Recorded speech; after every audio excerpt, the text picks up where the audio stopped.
जय श्री कृष्ण दोस्तों, life style with God में आपका स्वागत है।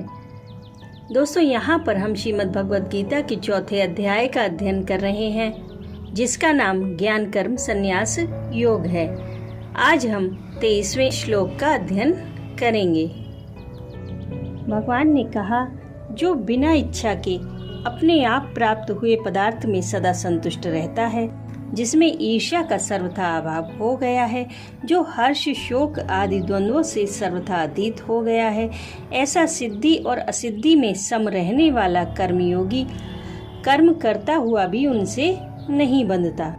इस बात पर यहाँ यह प्रश्न उठता है कि उपर्युक्त प्रकार से किए हुए कर्म बंधन के हेतु नहीं बनते। इतनी ही बात है या उनका और भी कुछ महत्व है? इस पर भगवान कहते हैं कि गता संगस्य मुक्तस्य ज्ञानावस्थित चेतसाः यज्ञाया चरताः कर्म समग्रम प्रविलीयते। चौथे अध्याय के 23वें श्लोक में भगवान श्री कृष्ण अर्जुन से कहते हैं कि जिसकी आसक्ति सर्वथा नष्ट हो गई है, जो देहाभिमान और ममता से रहित हो गया है, जिसका चित्त निरंतर परमात्मा के ज्ञान में स्थित रहता है, ऐसे केवल यज्ञ संपादन के लिए कर्म करने वाले मनुष्य के संपूर्ण कर्म भली भांति विलीन हो जाते हैं। अब पहले समझते हैं कि आसक्ति का सर्वथा नष्ट हो जाना क्या है और गता संगस्य पद किसका वाचक है।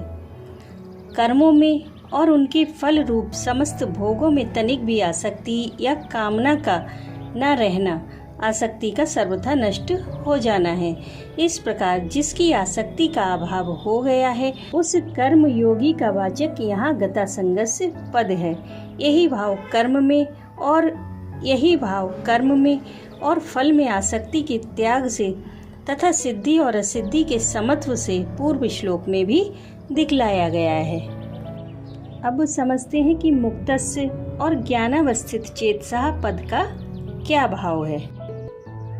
जिसका अंतःकरण और इंद्रियों के संघात रूप शरीर में जरा भी आत्माभिमान या ममत्व नहीं रहा है, जो देहाभिमान से सर्वथा मुक्त हो गया है, उस ज्ञान योगी का वाचक यहाँ मुक्तस्य पद है। और सर्वत्र ब्रह्म बुद्धि हो जाने के कारण प्रत्येक क्रिया करते समय जिसका चित्त निरंतर परमात्मा के ज्ञान में लगा रहता है, ऐसे ज्ञान योगी का वाचक यहाँ ज्ञानावस्थित चेतसा पद है। केवल यज्ञ संपादन के लिए कर्मों से भगवान ने यह भाव दिखलाया है कि जो अपने वर्ण, आश्रम और परिस्थिति के अनुसार जिस मनुष्य का जो शास्त्र विहित कर्तव्य है, वही उसके लिए यज्ञ है।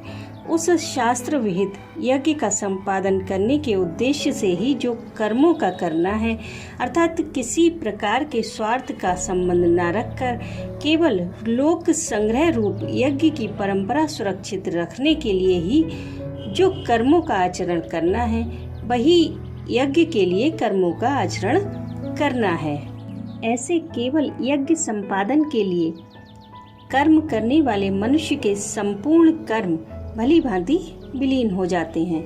इस कथन से यह भाव दिखलाया गया है कि इस जन्म और जन्मांतरों में किए हुए जितने भी कर्म संस्कार रूप से मनुष्य के अंतःकरण में संचित रहते हैं और जो उसके द्वारा उपयुक्त प्रकार से नवीन कर्म किए जाते हैं, उन सब का अभाव हो जाना, अर्थात उनमें किसी प्रकार का बंधन करने की शक्ति का न रहना ही उनका विलीन हो जाना है।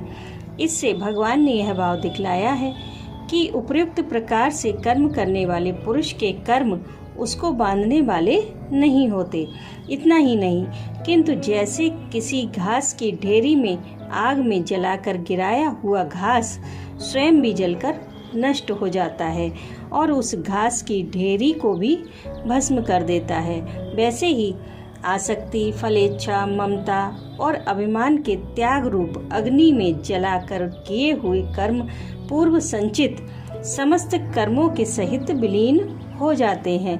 फिर उसके किसी भी कर्म में किसी प्रकार का फल देने की शक्ति नहीं रहती। राधे राधे।